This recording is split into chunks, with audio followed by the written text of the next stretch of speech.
I will announce today, and I announced to my staff this morning, we've put a hiring freeze and a freeze on essential spending citywide effective this morning.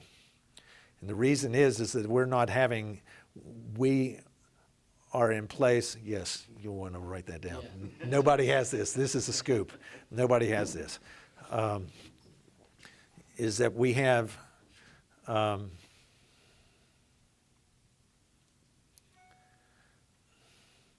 the city we're not in a crisis financially, but I want to make sure that we don't have a crisis.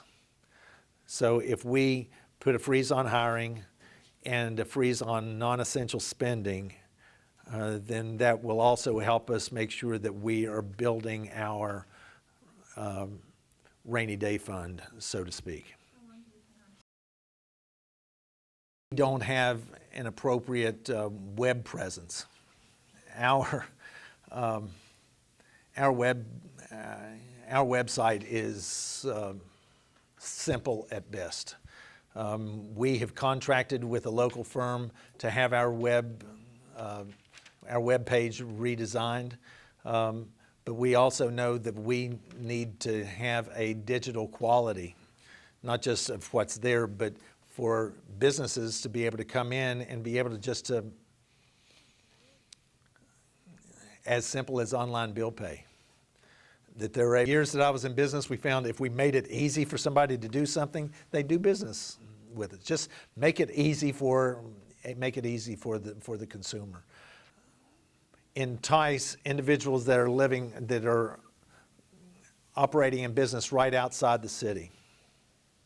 It's become very convenient over the years to take advantage of the market of our area and then just locate right outside, and then we don't have anything that we ever have to pay.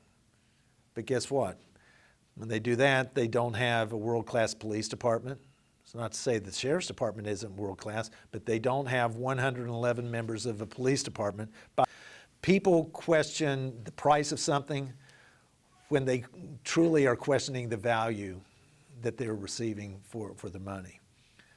Part of my job is to demonstrate that the value that individuals are receiving from our services are well worth the cost of being in the city. But in order to do that, I have to demonstrate that we are being much more efficient in how we're going about doing things. Actually, let me use your...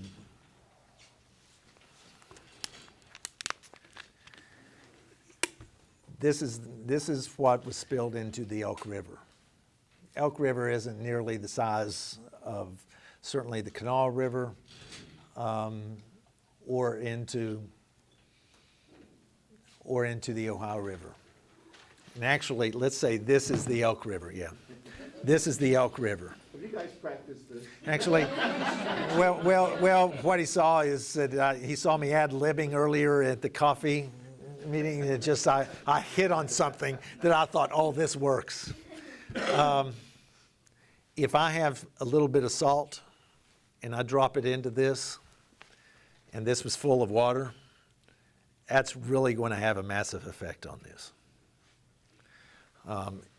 If this goes into the Kanawha River, this side, and that comes in and it contaminates this water in the Kanawha River, you're going to have some effect on what's happening here, and you will taste what is occurring here.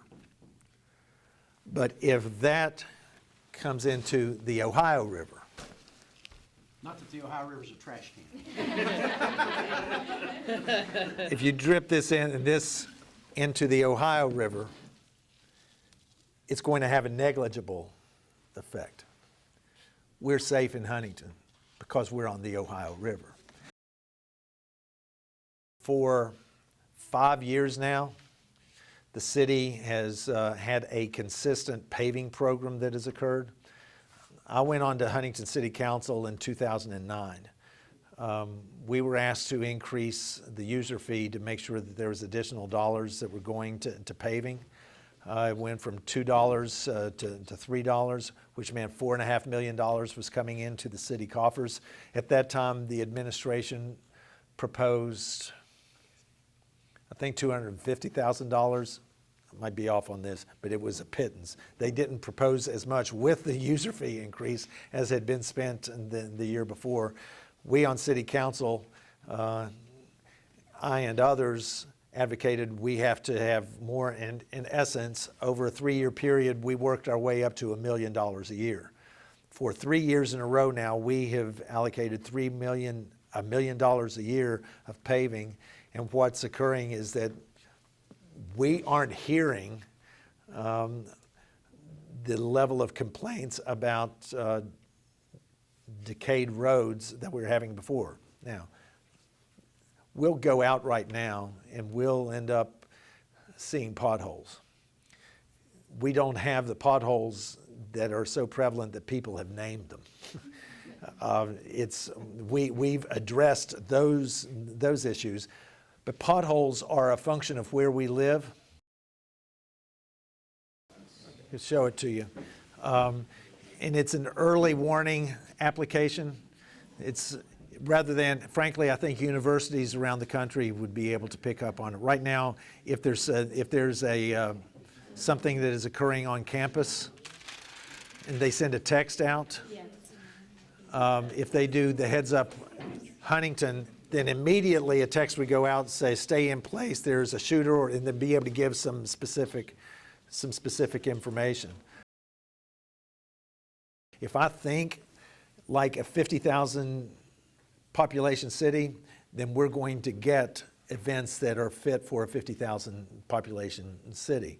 If I think that we're nearly 3/4 size population and we start presenting ourselves that way, then those types of acts start coming into the area.